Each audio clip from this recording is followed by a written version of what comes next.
A mosca morta faz o unguento do perfumador exalar mau cheiro. Assim é para a sabedoria e a honra um pouco de estultícia. Amém?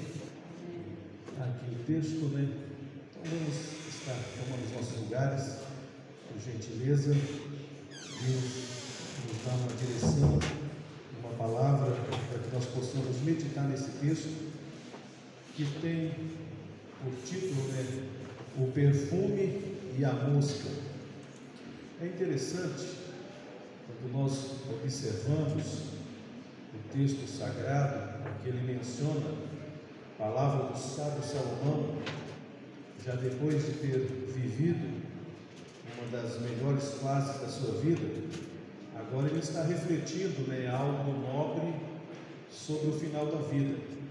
E de tanto observar a vida, ele conseguiu deixar-nos uma lição através desse versículo, né, que nos dá uma reflexão para que nós possamos estar observando que ela tem algumas verdades interessantes a serem pontuadas na nossa vida. Perceba bem, a mosca morta faz exalar mau cheiro e inutilizar o unguento. A palavra unguento aqui, ela tem da raiz da unção, do perfume, né?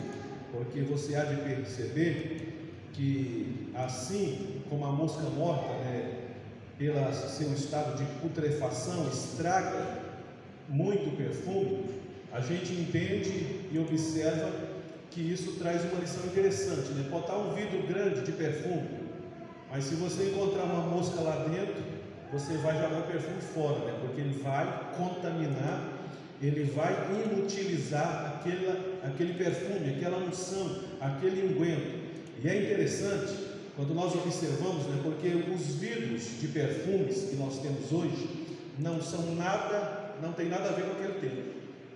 Porque você há de perceber que não tinha aqueles vidrinhos, né, que não entra nem pensamento, né, só sai um borrifadinho, né? Aí você percebe claramente que não entra nenhum mosquito, nadinha, é totalmente inviolável. Mas naquele tempo não tinha, né? Havia essa facilidade. E aí você entende que alguém que comprou um vidro de perfume muito caro e encontra nele uma mosca morta, aquele vidro perdeu por completo, né? Você gastou o dinheiro, tempo em vão. E é interessante, nós podemos observar que a palavra mosca na Bíblia significa ou representa, né, uma entidade que é conhecida como Deus das moscas e chamado também como Beelzebub, ou seja, uma entidade maligna. E é interessante quando nós olhamos para isso, nós vemos aqui também no livro do Êxodo, capítulo 8, do verso 20 ao 32, a quarta praga que Moisés está ali no Egito evidenciando, e consistia nos enxames de moscas, né, por todos os lugares. E aquilo infestou todo o Egito. Um novo elemento introduzido a partir dessa praga. Nós percebemos que aqui é interessante quando você observa, né, que a mosca, elas estavam infestando todo o Egito, e era a quarta praga. Na primeira praga, os magos do Egito fizeram ali a sua mágica e o seu ato para poder copiar aquilo que Deus estava fazendo. Na segunda, na terceira, mas na quarta praga, os egípcios, os magos deles, não deram conta. Por quê? Porque ali havia o dedo de Deus. E é interessante que o dedo de Deus estava dizendo claramente, porque os próprios magos vão dizer: nós não damos conta de fazer mágica, sinal algum a partir desse encantamento, porque tem o dedo de Deus aqui. Isso quer dizer claramente que Deus estava fazendo distinção entre os egípcios e aqueles que são os verdadeiros adoradores, que adoram o Pai em espírito e em verdade. E é interessante, né, porque Êxodo 8:22 vai fazer a distinção, porque na terra que estavam os egípcios não tinha uma mosca, todo o Egito envolvido, infestado por essa praga, mas Deus, ele sabe proteger, livrar aqueles que adoram a Deus em espírito e verdade. E é importante, meu irmão, você pode estar vivendo uma vida totalmente complicada, bagunçada, assustada, mas eu quero te dizer: adore a Deus, não importa o lugar, não importa o que está acontecendo ao seu redor, o seu louvor, a sua adoração chegará na presença de Deus, porque a Bíblia diz: ninguém impede um adorador de estar adorando a Deus, e o Pai está procurando os verdadeiros. O Deus que nós servimos procura os verdadeiros adoradores. Então eu quero te dizer, não é o cenário, né? Porque você está num ambiente onde tem mosca, você não pode abrir a boca, né? Senão entra, né?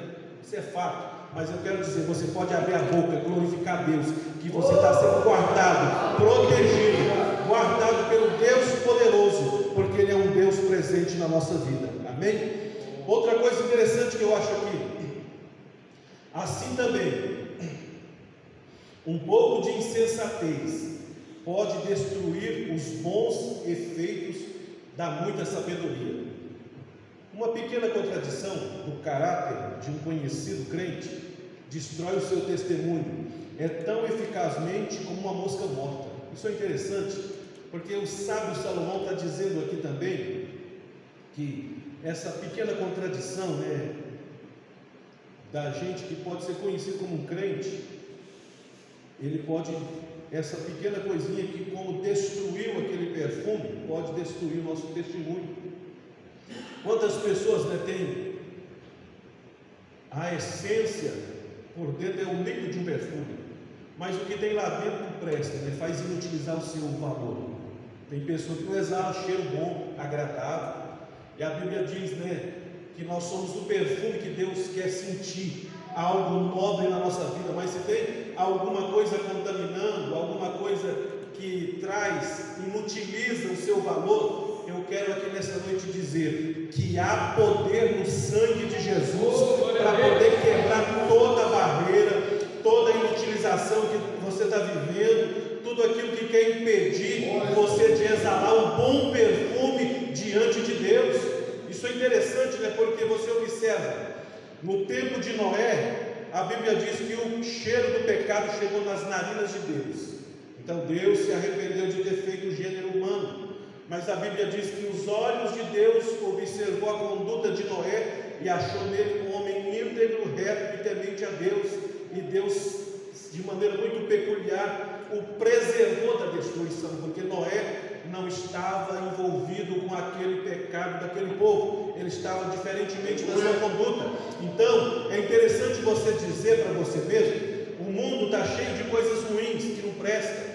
Você tem observado, né, que é um alarde nas escolas, com medo de acontecer chacinas, coisas ruins. Mas eu quero te dizer nesse momento, né, o mundo não presta, mas você presta, porque você é adorador, você glorifica a Deus, você exala o bom perfume, você dignifica esse mundo, você é o sal da terra, você é a luz do mundo, e você, de maneira perfeita, você continua testificando, como Jesus diz, né? Ser-me-eis testemunhas, tanto em Jerusalém, Judéia, Samaria, até os confins da terra. Então você continua na sabedoria de engrandecer o nome do nosso Deus.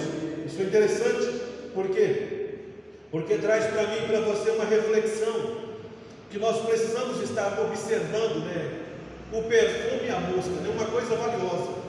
Quantas pessoas na nossa vida nós observamos, né, que dão dinheiro muito caro por um perfume, porque gosta daquele cheiro, acha bom. Alguém pode gostar de Natura, de um Boticário, pode gostar de Avon, não importa, né, a sua condição, mas você tem a sua vida e você quer levar uma vida de maneira que você exala um bom perfume, um bom cheiro, né? E é interessante que nós observamos aqui, diante disso, que uma mosca morta, ela exala também um mau cheiro, e o mau cheiro num lugar aonde você vai se perfumar, você vai se ajeitar, porque você observa que a gente cuida do templo, né? Tomando banho, fazendo higiene, colocando perfume para exalar uma vida limpa, e isso traz que a pessoa está limpa, né? Mas o interessante é que alguém tomar banho e se perfumar com um perfume que tem uma mosca morta não vai resolver, vai exalar, vai inutilizar o cheiro daquele perfume, então não vai ter nenhum valor. E assim nós precisamos estar cientes, como igreja,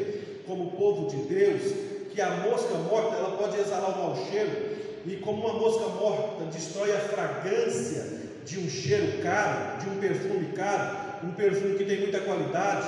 Nós precisamos entender que tem coisinha pequenininha na nossa vida, nós podemos ter uma vida boa, uma vida tranquila, mas que aquilo morto dentro de nós vai impedir você exalar o perfume que agrada a Deus na presença dele. Então você precisa, mais do que nunca, enxergar que é preciso entender que há um conselho dado por Salomão, dizendo que esse perfumador vai exalar um mau cheiro, vai trazer algo que ninguém vai reprovar.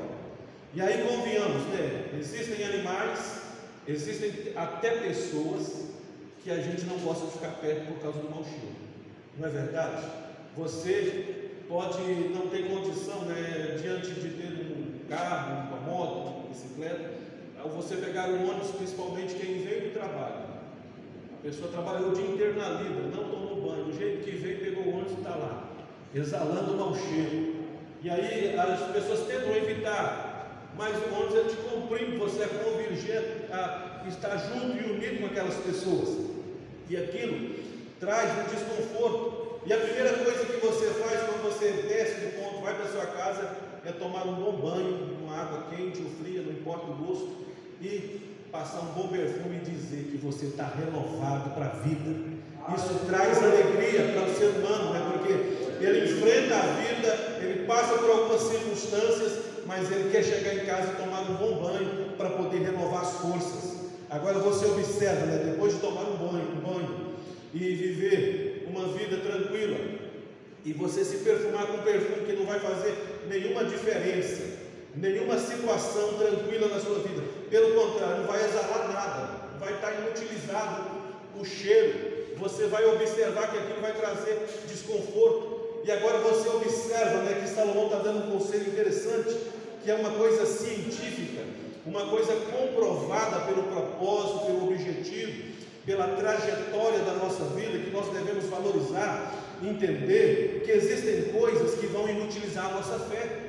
Existem coisas que não vão testificar o bom perfume que eu devo estar mostrando para Deus, glorificando ao Senhor. Então, nesta oportunidade, é um tempo da gente entender que para a gente ser vitorioso, a gente tem que rever a nossa vida e dizer: Deus, eu estou te agradando. Senhor, o perfume que está saindo de mim vai glorificar o Senhor. A minha vida é para te exaltar na beleza da tua santidade. Então isso é interessante, porque traz para mim e para você uma reflexão, que a gente não pode deixar certas coisas estarem acomodadas, vivendo dentro da nossa vida como se não faz nenhum mal, nenhuma importância. Pelo contrário, Deus quer fazer distinção daqueles verdadeiros, para dizer: ó, eu tenho um povo fiel, um povo bom, um povo zeloso, de boas obras, que faz a diferença e que glorifica o meu nome. Não importa a circunstância, não importa a dificuldade que ele está vivendo, mas ele consegue exalar o bom perfume na presença do Senhor. Isso é interessante, porque nós observamos aqui, claramente Salomão vai dizer: para o famoso em sabedoria e honra, um pouco de estultícia. O que é que eu quero dizer? Uma pessoa que é sábia na sua vida, se você der um minuto de bobeira, ele fica sem uma conotação, ele vai perder o seu renome, o seu grande nome. Você viu? Alguém vai dizer assim: ó, fulano é tão bom, mas ele fez isso trouxe para ele uma mancha na sua vida. Alguém vai dizer assim: alguém do nada cometeu um deslize, aí o deslize vai quebrar toda a sabedoria e trajetória da vida dele. Interessante, né? Que a gente deve entender: quanto maior é o nosso renome, maiores são os danos que a gente causa, né? Então a gente tem que ter cuidado. E aí, o que nós observamos, né? O imprudente pode, com um só dos seus erros, estragar todos os outros. Você já viu alguém que acertou 99 vezes e errou uma, e essa uma marcou as 99 que elas desapareceram? Não foi assim? Não é o vidrinho de perfume, ele está cheinho, mas ele tem uma mosquinha lá dentro morta, acabou com o perfume. Não tem assim a ver com a vida de alguém? Alguém acertou muito, mas errou. E a gente devemos ter um cuidado, porque Paulo vai dizer: ó, aquele que está de pé, olhe para que não caia. Isso é interessante. A gente observa de vez em quando, alguns noticiários que chegam na gente, tal pregador, aconteceu isso, aconteceu aquilo na vida dele, desmoronou, caiu. Mas eu venho aqui nessa noite dizer que a nossa igreja não está pautada em nome de renomes de pessoas. Nós estamos pautados no sacrifício de Jesus na cruz do Calvário, que nos dá vida e nos dá a oportunidade de entender que nós estamos olhando para Jesus, o autor e o consumador da nossa fé, e que nós não vamos cair de maneira alguma, porque Ele está presente na nossa vida, Ele continua conosco em toda a nossa maneira de viver. Então é interessante você entender, é interessante você observar, é interessante você ter a certeza que a gente não pode errar, a gente não pode falhar, a gente não pode fracassar. Perceba bem, uma certa vez, conta-se uma história, que estava lá Michel Platini, um dos maiores jogadores da França da década de 80, estava lá Pelé, o jogador do século, estava lá, quem sabe, Maradona, um jogador da Argentina, também famoso, e aí cada um deles defendendo o ideal. Pelé defendendo a família, Maradona defendendo uma vida que a pessoa não usasse droga, e Platini contra a corrupção, segurando essa placa. E aí nós observamos que Platini foi preso por corrupção, Maradona foi expulso de uma Copa por overdose, por ter enchido a cara no pó e na cocaína, e Pelé rejeitou uma filha que não quis de maneira nenhuma reconhecê-la. Foi através da justiça, a danos e a prerrogativas impostas por sanções de leis, que ele a reconheceu, mas ele não a recebeu de coração como filha. E aí a gente observa de maneira muito contundente, que a pessoa teve a sua fama naquilo que ela fez, mas ela deixou um erro que danificou a sua moral e o seu caráter durante a história da sua vida. E a gente precisa ser consciente e conhecedor que não adianta ser famoso, habilidoso, sábio, mas uma estultícia, um erro, uma falta de atenção pode prejudicar a honra que você adquiriu ao longo dos anos. Então é um conselho para a vida, para que nós possamos ter uma vida excelente, marcada na sabedoria de Deus e vivendo de maneira que agrade ao Senhor. E é interessante, o texto vai me reportar a um episódio que aconteceu lá em 2 Reis, capítulo 20, a partir do verso 12 ao 18, que é a história do grande rei Ezequias, que é um bom exemplo, um dos melhores reis, o rei que destruiu aquela famosa serpente que estava lá no deserto, que quando o povo sofreu aquela praga, aquela ação por murmurar, ao olhar para a serpente era curado na hora, instantaneamente, aquela serpente que Moisés levantou no deserto. E até Jesus faz alusão a isso, dizendo, assim como a serpente foi levantada no deserto, assim convém que o Filho do Homem seja levantado, e todo que olhar será salvo. Isso é interessante, porque é um tipo de salvação. Mas analisando a história de Ezequias, nós observamos aqui um bom exemplo, que era um rei vitorioso, sabia orar, sabia conversar com Deus, falava com o Senhor, tinha uma vida de oração, um rei que quando se sentia em aperto, clamava ao Senhor, mas a Bíblia vai dizer que ele adoece, e na sua doença, ele estava ali na cama, Deus manda o profeta Isaías ali visitá-lo, e dizer para Ezequias, prepara a tua casa, certamente você vai morrer. Deus estava dizendo para ele, arruma suas coisas, prepara, organiza a sua vida, para que você possa morrer, porque você está doente. O fato da pessoa estar numa doença terrível, a certeza da morte era iminente, mas nós observamos que Ezequias vira o rosto para a parede e vai orar, e vai falar com Deus. Deus, lembra o tanto que eu andei em integridade, o tanto que eu fui fiel ao Senhor, o tanto que eu fiz aquilo que te agradara, eu não me corrompi, fui fiel ao Senhor. E começa ali a falar e pedir misericórdia. Antes que Isaías saia do pátio, a Bíblia diz que o profeta recebe outra mensagem de Deus: volta lá ao príncipe do meu povo e fala para ele que eu vou acrescentar 15 anos na sua vida. Isso é interessante, porque existem orações que nós temos aquela habilidade de conversar com Deus e dizer: Deus, é a minha vida, Deus, o Senhor sabe que eu andei em integridade, Deus vai ouvir. E se Deus tiver misericórdia, Ele vai te curar, Ele vai te tirar dessa cama, Ele vai fazer você levantar, Ele vai te dar vida e vida para continuar a viver a vida. Mas você precisa ter a condição de chamar a atenção de Deus. E Ezequias fez isso, e ele foi curado daquela situação, e ele é um homem exemplar. Mas a Bíblia diz, no capítulo número 20 de 2 Reis, a partir do 12, quando vai lá um oficial da Babilônia visitar Israel, ou melhor dizer, da tribo de Judá.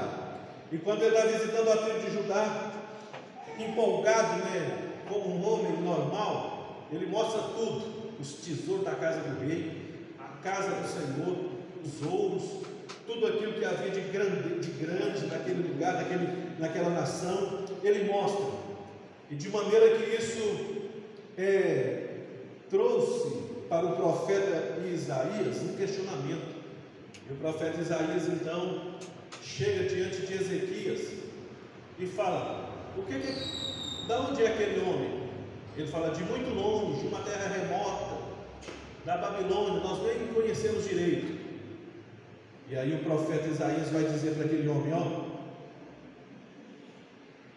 certamente, como você mostrou tudo, os tesouros, o que tem de grande e pomposo nesse teu reinado, a palavra do Senhor para ti é essa: não vai ficar nada aqui, todo o ouro será levado aqui, os meninos serão levados para ser eunuco.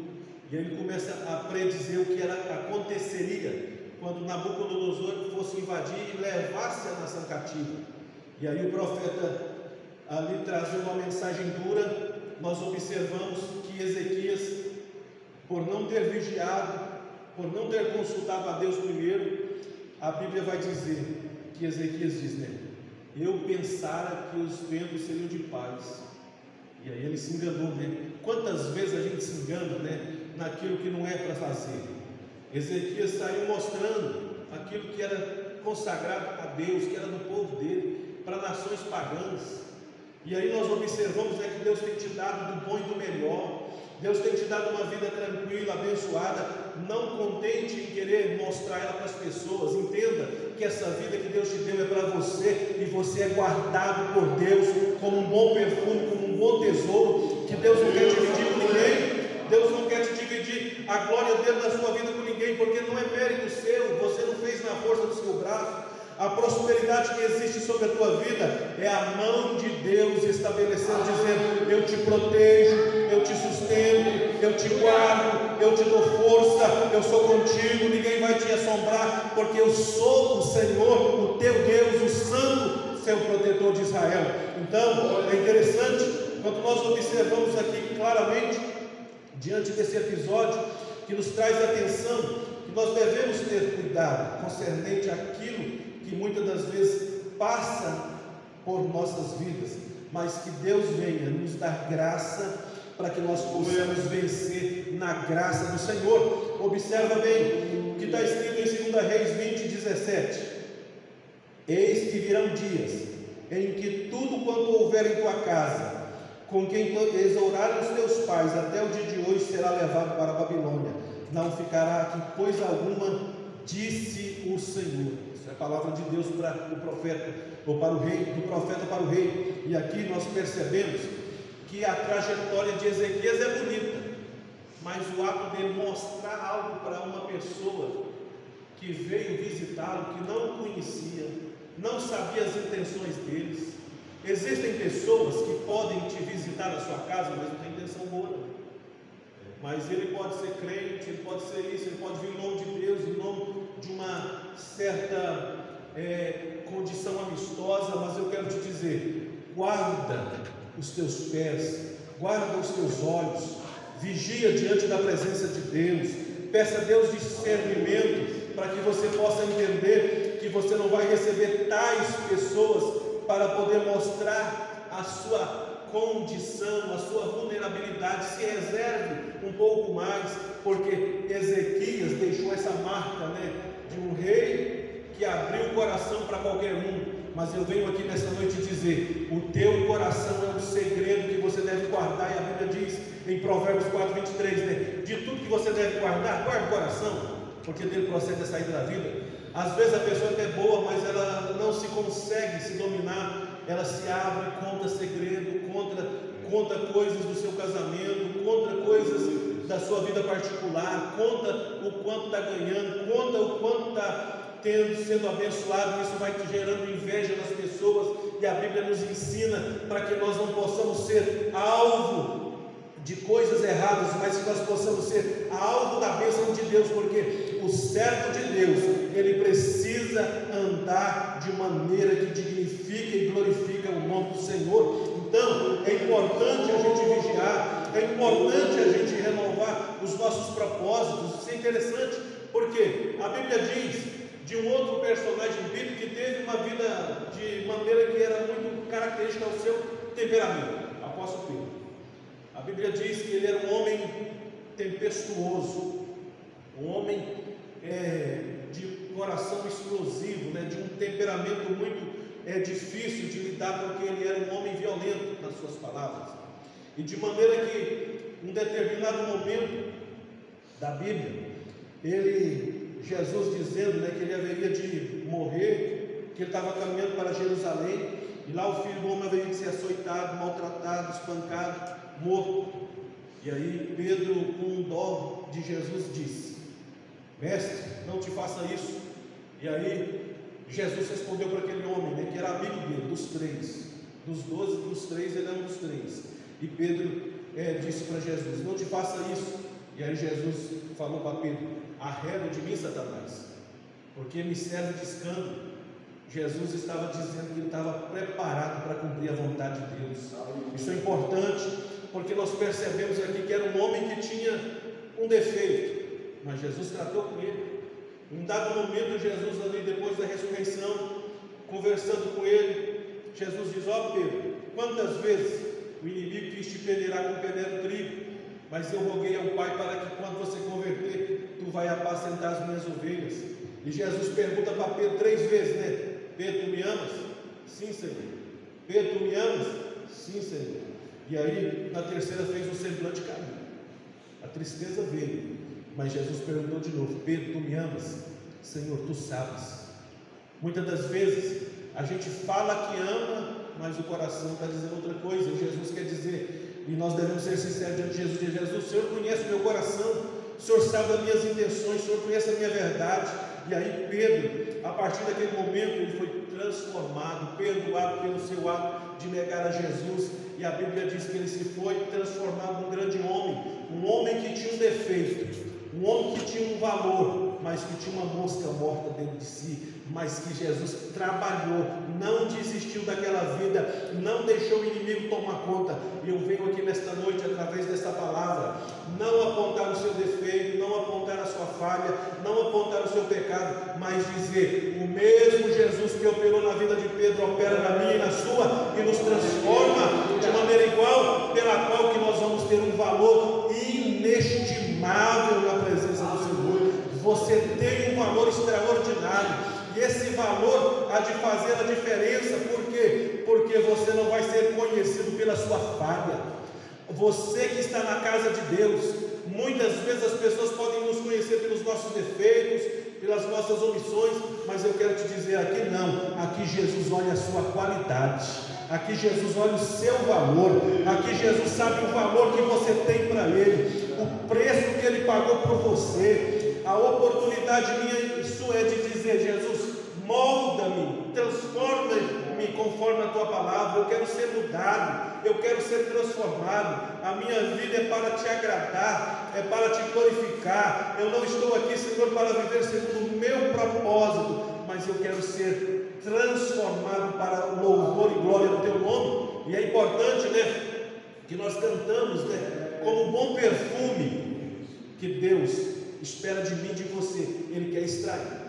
Às vezes a vida está sendo difícil demais para nós, às vezes a gente está passando por luta, por provação, por dificuldade, mas eu quero te dizer, é como está lá em Êxodo, né? O gálbano e o ouriço, que Deus massa, né? Que Deus vai amassando, Deus vai batendo, mas Ele vai exalar um bom perfume para o adorador. E eu quero te dizer nesta oportunidade, a luta pode ter sido grande na tua vida, mas eu quero te dizer, você está exalando um bom perfume que agrada a Deus. Deus está tirando as impurezas da nossa vida, Deus está tirando o que não presta da nossa vida e está colocando coisas extraordinárias. Sabe por quê? Porque você é vaso de honra. Deus quer colocar coisas valiosas na tua vida. A Bíblia diz, né, como nós somos vasos de barro, e Ele coloca, dispensa em nós tesouros insondáveis, coisas preciosas. Às vezes o mundo tem colocado algumas rejeições, às vezes o mundo tem colocado algumas decepções, às vezes o mundo tem colocado algumas frustrações, às vezes o mundo tem te colocado para baixo, mas eu venho aqui nessa noite dizer, Deus está te fazendo você enxergar que Ele tem colocado coisas grandes na tua vida, para que você possa exalar o bom perfume de um adorador que adore ao Senhor por excelência. Então nesta oportunidade, creia, entenda, realize o bom propósito que Deus colocou na tua vida. Sabe por quê? Porque você vai transmitir um cheiro e um perfume suave na presença de Deus. É interessante, quando nós olhamos para as páginas sagradas, quando o texto nos aponta para o grande propósito, né, da qual nós estamos inseridos, que nós observamos, né, que nós não se banhamos em perfume, né? Pode ter alguém que passa demais, né? Mas existe uma quantidade necessária, existe algo necessário na nossa vida. E aí nós observamos que uma coisa pequena prejudica e utiliza uma grande quantidade de perfume. Mas eu quero te dizer que de Jesus, que derramou, que verteu, que exalou e que deixou fluir o seu sangue derramado naquela cruz até a última gota, cada gota de sangue daquele derramado por mim e por você tem um valor inestimável, porque a Bíblia diz claramente, né, que o sangue de Jesus nos purifica de todo pecado. O sangue de Jesus nos faz ser puro, limpo diante desse mundo. Meu irmão, não sofra condenação, não sofra nenhuma acusação. Se o vil tentador está te acusando, eu quero te dizer, maior é o sangue de Jesus na tua vida, porque você tem a certeza maior, eu estou livre, eu não posso ser acusado, eu posso ter feito isso ou aquilo, mas eu estou livre de tal condenação, porque Ele purificou a minha vida através do seu sangue. Isso é interessante, porque traz para mim e para você uma reflexão, que nós precisamos entender que o valor do sangue de Jesus na nossa vida, sangue carmesim, sangue que nos purifica de todo pecado, sangue esse que é a fragrância do cristianismo, porque a Bíblia diz que nós vivemos a fragrância de um sepulcro vazio. Porque você pode ir lá em Meca, está lá os ossos de Buda. Você pode ir aonde estão enterrados todos os homens que se disseram ser Salvador, eles estão enterrados lá e tem os ossos deles comprovando. Agora você vai lá onde Jesus foi colocado, naquele túmulo, o sepulcro está vazio, e tem uma frase dita assim, ó, Ele não está mais aqui, Ele ressuscitou. Ou seja, a fragrância de um sepulcro vazio, isso é a certeza que existem vazios, que nos dá condição de entender que nós estamos libertos, transformados pela graça. Então nessa oportunidade é um tempo da gente refletir que vale a pena a gente servir a Deus na nossa vontade própria de adorar o Senhor. Amém? Coloque-se de pé, por gentileza.